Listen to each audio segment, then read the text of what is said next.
আমি হুজুরের কাছে জানতে চাই এটাই যে আমরা কি হক্কানি পীরদেরকে ফলো করতে পারি, আর যদি আমরা হক্কানি পীরদেরকে ফলো করি আর এক্ষেত্রে যদি আমরা যদি ভালো কোনো কিছু তাদের কাছ থেকে নসিহত পাই, যেমন ওজিফা না হলো ভালো কোনো কিছু কথা ভালো বা ধরেন যে হালাল হারাম এভরিথিং এই ধরনের কোনো কিছু যদি আমরা ওনার কাছ থেকে পাই, তাহলে কি আমরা এই হক্কানি আলেম পীরের কাছে যেতে পারি?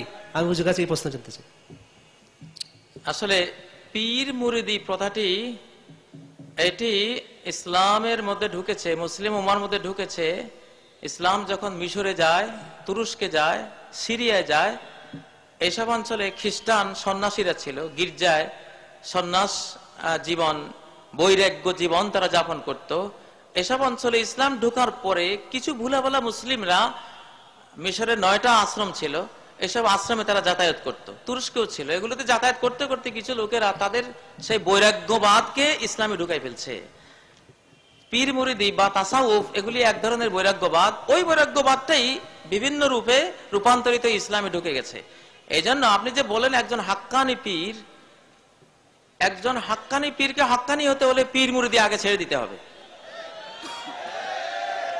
পীর মুরিদি, কারণ পীর মুরিদি এটার প্রথম কথাই হবে আপনাকে বাইয়াত করানো হবে নকশবন্দি তরিকা, চিস্তিয়া তরিকা, হারুনিয়া তরিকা, মুজাদ্দিদিয়া তরিকা, সাজেলিয়া তরিকা, কত তরিকা। অথচ কোরআনের 7 নম্বর সূরা আল আনআমের 153 নম্বর আয়াতে সাফ আল্লাহ বলে দিয়েছেন, ওয়ান্না হাযা সিরাতি মুস্তাকিমা, এই যে আমার ইসলাম একটা মাত্র পথ, সরল পথ, ফাত্তাবিউ, এক তরিকার অনুসরণ করো, ওয়ালা তাত্তাবিউস সুবুল, বিভিন্ন তরিকার অনুসরণ করো না। যদি বিভিন্ন তরিকার অনুসরণ করতে যাও, ফাতাফাররাকা বিকুম আন সাবিলি, তোমাদেরকে বিচ্ছিন্ন করে নিয়ে যাবে আল্লাহর ইসলাম থেকে বহু দূরে। অতএব কিছুতেই বহু তরিকার অনুসরণ করো না। আর পীর মুরিদির প্রথম ছোটই আপনাকে বহু তরিকার সবক দেওয়া হবে। বহু তরিকা ছাড়া নকশবন্দি জিকির করতে হবে, হারুনিয়া তরিকার ধ্যান করতে হবে, তারপর চিস্তিয়া তরিকার মুরাকাবা করতে হবে, এই করতে হবে, সেই এত তরিকা তো ইসলামে নাই। তরিকা কয়টা? একটা। কুল ইন কুনতুম তুহিব্বুন আল্লাহ ফাত্তাবিউনি, বলো আল্লাহকে যদি ভালোবাসো তাহলে আমার অনুসরণ করো।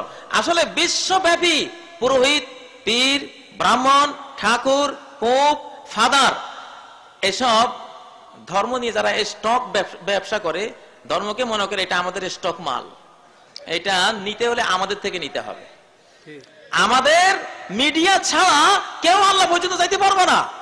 নাউজুবিল্লাহ মিন জালিক। ইসলামের সবচেয়ে বড় সৌন্দর্য হলো যে ইসলাম বলছে আল্লাহ পর্যন্ত পৌঁছতে তোমার কোনো ভায়া মিডিয়ার দরকার নাই, সরাসরি পৌঁছবে, সরাসরি সেজদা করবে আল্লাহকে, সরাসরি রুকু করবে আল্লাহকে, সরাসরি হাত বেঁধে হাত জোড় করে আল্লাহর সামনে দাঁড়িয়ে যাবে, সরাসরি প্রেয়ার জানাবে, প্রার্থনা জানাবে কার কাছে? আল্লাহর কাছে। কোরআনে কারীমের সূরা আল বাকারার 186 নম্বর আয়াতে কি সুন্দরভাবে আল্লাহ বুঝিয়েছেন, ওয়াইজা সাআলাকা ইবাদি আন্নী ফাইন্নী করিব, আমার বান্দারা যদি আমার সম্পর্কে তোমাকে প্রশ্ন করে তাহলে আমি তো কাছেই। দেখুন কোরআনে প্রায় 13 বার প্রশ্ন এসেছে বিভিন্ন মাসলা বিধান সম্পর্কে। সব জায়গাতে আল্লাহ বললেন ফাকুল ইয়াসআলুনাকা আনিল আহিল্লা কুল হিয়া মাওয়াকিতুল লিন্নাস, তারা প্রশ্ন করছে তোমাকে চাঁদ সম্পর্কে, তুমি বলো চাঁদ হলো মানব জাতির সময়ের ইন্ডিকেটর, এটা দিয়ে তারা সময় নির্ণয় করবে, তুমি বলো। সব জায়গাতে তুমি বলো, তুমি বলো, তুমি বলো। আল্লাহ মুহাম্মদুর রাসূলুল্লাহ সাল্লাল্লাহু আলাইহি সাল্লামকে দিয়ে বলিয়েছেন। কিন্তু আল্লাহর জাত সম্পর্কে যখন প্রশ্ন এসেছে, আমার বান্দারা যখন আমার সম্পর্কে প্রশ্ন করে, তখন আল্লাহ বলেননি ও মুহাম্মদ তুমি বলো যে আমি কাছে।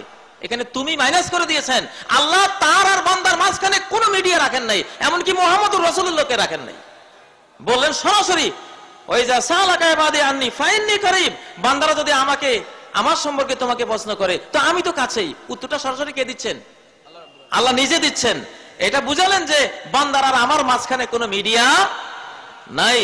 এই জন্য ডক্টর ইকবাল বলেছেন, সৃষ্টিও তার স্রষ্টার মাঝে কেন আড়াল, মধ্যবর্তী মোল্লাকে আজ হাঁকিয়ে দাও।